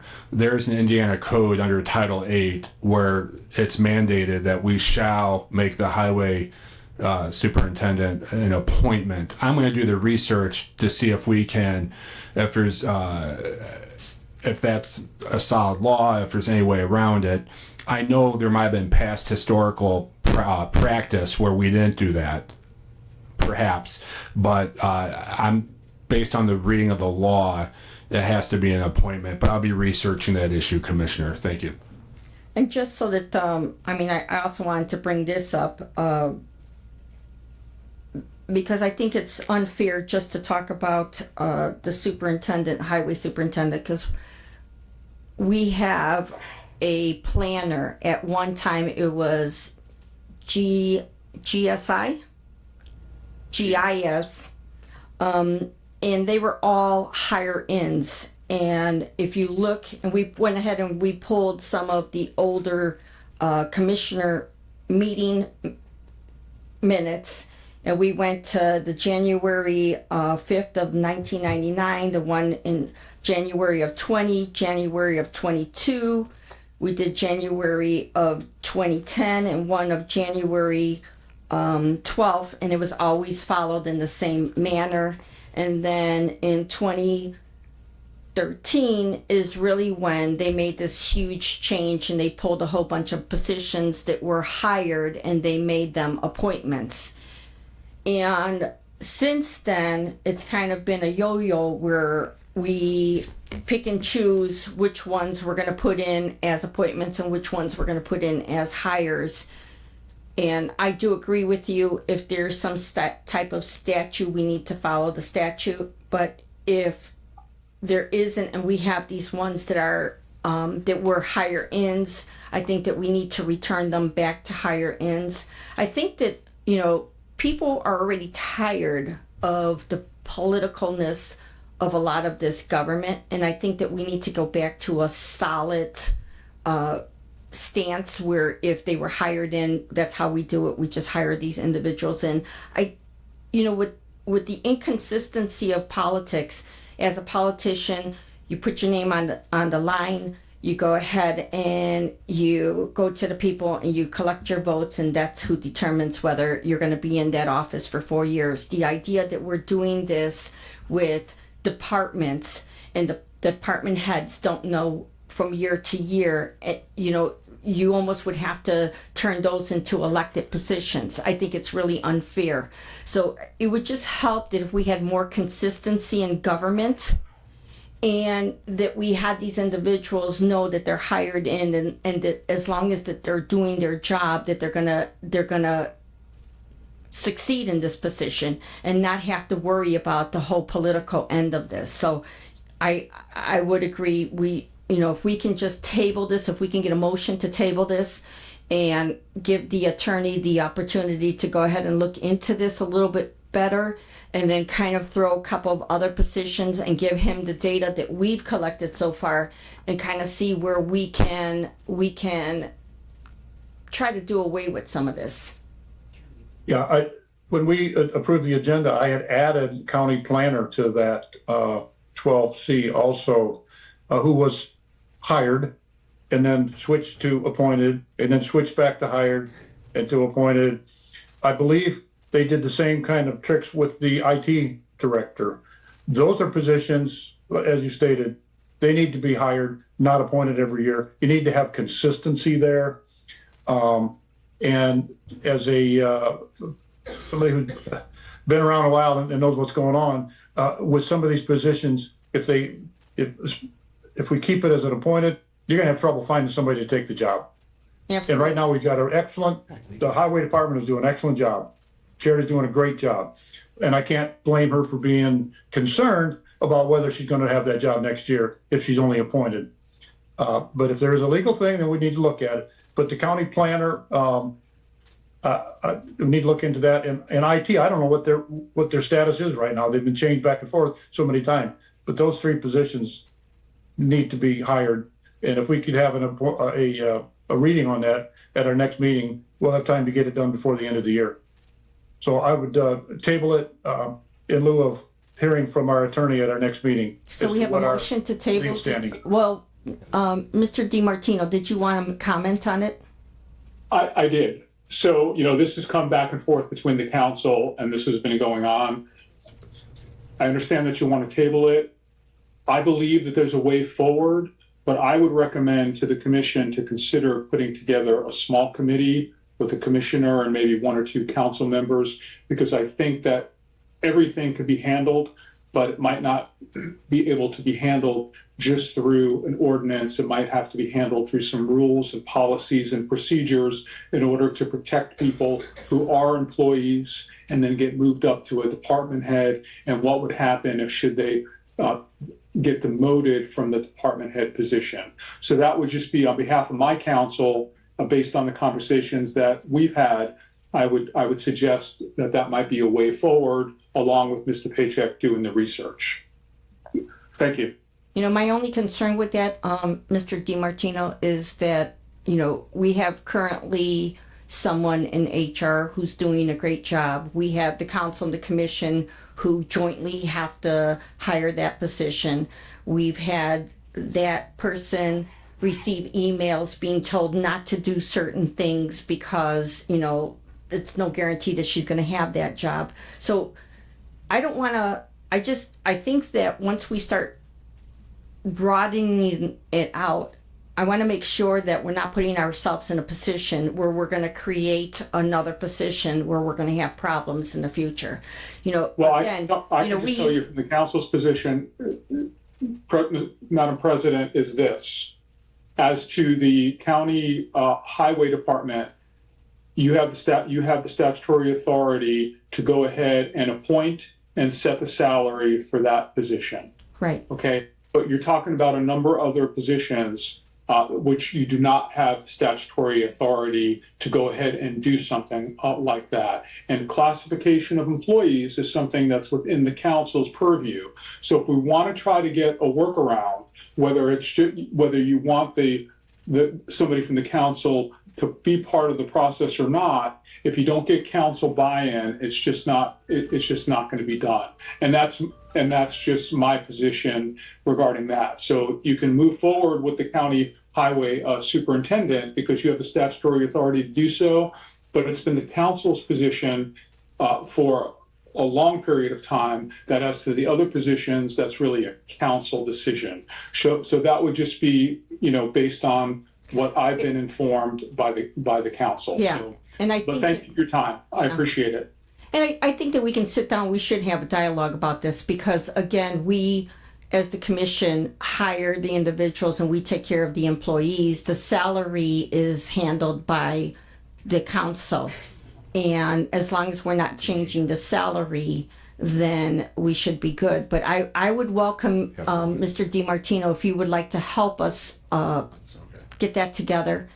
As the president of the commission, I would like to be on that. And then if you can, talk to the council and see if there's 2 individuals off of there that would like to be part of it, maybe we can have, do we have to have a formal, do we have to do something formally to start a committee? It would only make a recommendation, so it wouldn't be. We can move to form a committee for that purpose, and then if it passes, the committee is established, and it would have to be what the committee consists of. So the recommendation by Mr. DiMartino, if I heard him correctly, was maybe 1 commissioner, 2 council people, but that's up to the commission. And I would call it just a working group, not actually a formal committee, because you don't want to start another, And that's what I'm afraid of. Yeah. So, we can have a working group with Mr. Paycheck, myself, yourself, and then we can ask two folks from the council, just so we can all get on the same page. Otherwise, come January, something else might happen. Okay, real good. Thank you. So, do we have a motion to start a working group? Yeah, that would be my motion, that we start the working group as designed there, and hopefully get a recommendation soon. Maybe at our next meeting would be great. Do I have a second? I am curious the difference between a working group and a committee. I understand, obviously, form a committee, then it's subject to open door laws. Seems like this would be a matter of interest to the public. Would a working group be subject to those same? I'm not sure. Well, this is really not going to be subject to open door law, because you're going to have, at this point in time, you're going to have two attorneys who are going to research the law and just report to one member of the commission and two members of the council in order to things that we would have to do, and then we will report back in an open meeting. So I don't envision this to be something like the employee, compensation or review committee, where I know that that's been an issue. So that would, but it's your guys' call. Well, we're only asking him for a suggestion. They can discuss the issue and give us a suggestion, not a rule. If they're not making a rule or making a decision, the way I understand it, you're not subject to the open door law. They're only going to give us their opinion. Yeah, and Mr. Haney, in response, we are not going to bring other people in order to provide us information when we're eventually going to be making a rule. It's going to be Mr. Paycheck and myself doing the necessary legal research and then sharing that information with the commissioner and two members of the council, just so we can have a path forward in order to do this. If it can be done, even legally can be done. So that's why I think it's a little different. Does that make sense? Yes, thank you. And I did like your floating the idea of a returning, if a department head gets, or if an individual gets promoted into a department head slot and then it changes in the future, they get moved back down to continue employment. That's actually a good idea, because as Commissioner Grammarosa pointed out, I think in the past 20 years, if I remember my count correctly, it's changed 13 times roughly in 20 years between some of the various ones. So generally speaking, anything that the commission does, the commission can undo at a later date. So it would be nice to have some sort of floor there to catch any department heads that get changed on the annual appointments. Thank you.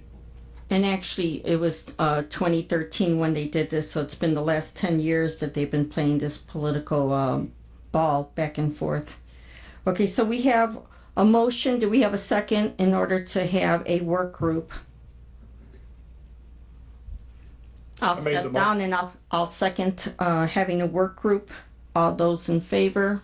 Roll call. Commissioner Grammarosa. Aye. Commissioner Haney. Nay. Commissioner Brzezinski. Aye. 2-1, motion passes. Okay. And then we still have it on the agenda, was the consideration of changing the highway superintendent position, and we had added the county planner. So do I have a motion to table that until we can figure this out with the attorneys? Motion to table. Second. Roll call. Commissioner Grammarosa. Aye. Commissioner Brzezinski. Aye. And Commissioner Haney. Aye. 3 ayes to table. Okay, consider 2 temporary right-of-ways for sidewalk improvements with NDOT. I've been talking with Mitch about this. I understand it. I assume you both have. I would make motion to approve. Second. Roll call. Commissioner Brzezinski. Aye. Commissioner Grammarosa. Aye. And Commissioner Haney. Aye. 3 ayes, motion passes. Excuse me, Madam President, sorry for complicating things, but there's actually 2 separate projects. And I just wanted to be clear on the record. We have a project at the Michigan City Courthouse on the corner, I believe it's Highway 12, and Washington on that corner, and that's for the temporary easement. And the second project is here at the LaPorte Courthouse on 35 and Lincoln Way, which includes the acquisition of 167 square feet of land at the corner to NDOT and a temporary right-of-way. So there's two separate So things. do we have to hear them separately? Do we have to do a motion separately? Commissioner Mrozinski, if you'd like to redo that, since you've been in touch with Mr. Bishop. Yeah, my original motion was to approve both of them, but if you want to do them separately, then we can do that too. No, that's fine. I just want everyone to understand that these are two separate locations, two separate issues within that. That's all. Thank you. That's why I stated that we both had information from Mitch about this, about what's going on with it. That's why I made the motion to approve both. Okay, that's fine then. I just wanted more clarity. Thank you. And you read Okay. in the two locations that it's into the record. Okay, moving on. Consider MOU for EMA full-scale training exercise. Rob Saby.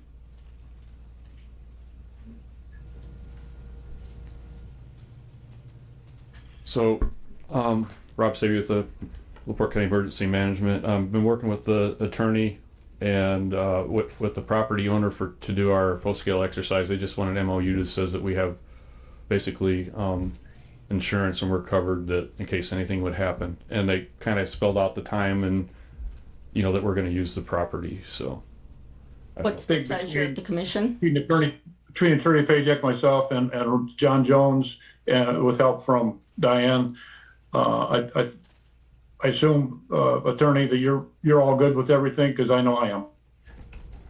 Yes, thank you, Madam President and Commissioner Mrozinski. I'm in communication with, thank you, I'm in communication with the legal entity that's managing that property. We have a contract. I believe you've seen a copy of the contract. I provided the entity with the insurance information they need. We just had to tweak the language just a tad to conform with the insurance requirements they're asking for. I believe we have a contract. I'm just waiting for their signature, and then I'll present to the commission for your signature, but all is looking well. So should we hold off until the next commissioner meeting that you receive? This is set for October 19th, if I'm not mistaken. correct. Yeah, so this is. I would ask that we approve it. I'm just waiting for their signature on the contract. So we can approve it pending, Yes, their signature. pending your approval. Yes, I do approve it. I approve the contract. I'm just waiting for the other party's signature. We're dealing with an entity, not local, and so I'm waiting for that. I would move to approve the MOU pending their signature and final review from our county attorney. Yeah, it's a license agreement. That's exactly what it is. We have a motion and a second. Roll call. Commissioner Haney, Aye. Commissioner Mrozinski, Aye. and Commissioner Grammarosa. Aye. 3 ayes, passes. Thank you. Thank you. Consider renewal amendment with UMR. Monique Thomas. And this is something that we do every year, correct? Yes, this is an annual renewal for our UMR services, which is our healthcare provider for our employees. Motion to approve. Second. Mr. Paycheck, you did review this, correct? Yes, Madam President. And we also had communication with the insurance company about the rates, and it was kind of a convoluted thing, but we've combined 22 and 23 together, and so we were given assurances by the carrier or by the agent that everything is kosher. So okay. I recommend the approval of the addendum. Thank you. So we have a motion and a second. Roll call. Commissioner Grammarosa. Aye. Commissioner Haney. Aye. And Commissioner Mrozinski. Aye. 3 ayes. Thank you. And then we have our last item, which is the four-way stop. Thank you, Madam President. I was approached by folks from Indiana Department of Corrections at the end of last week. Special thanks to Jay Sullivan, our county engineer, for hopping right on this. With the increased construction traffic, there's a lot of heavy equipment moving in and out off of 600 South and 1100 West. The pictometry. They requested we change that intersection from a two-way stop to a four-way stop. I was out there at the end of last week and saw it. I think it's a good idea. Our county engineer has looked at it as well. He thinks it's a good idea. And that's what we have here before us, an ordinance for setting the addition of four-way stop 600 South at 1100 West. So we have a motion. Yeah, and that was a motion to approve it. Second. We have a motion and a second. Commissioner Brzezinski, Aye. Commissioner Grammarosa, Aye. Commissioner Haney. Aye. 3 ayes. Motion to adjourn? Nope, No, nope. we have one other, actually. What else? The pictometry with the assessor's office that was added to the Oh. agenda. I forgot about it, Oh. Madam President. I apologize. Forgot about Schultz. Okay. Motion to approve his contract, something else we do all the time. Yeah. You guys have funding for this, or do you need to go to the council? Mr. Schultz went in front of the council, Stacy Schweitzer, Chief Deputy. Mr. Schultz went to the council Monday and asked for the additional money to put in our budget for next year, and they approved it. Okay, great. Thank you. I'll So second the we have a motion. motion and a second. Roll call? Commissioner Haney. Aye. Commissioner Grammarosa, Aye. Commissioner Brzezinski. Aye. 3 ayes. So now can I have a motion to adjourn? Now I have a motion to adjourn. Second. All those in favor say aye. Aye. Okay. This meeting is over.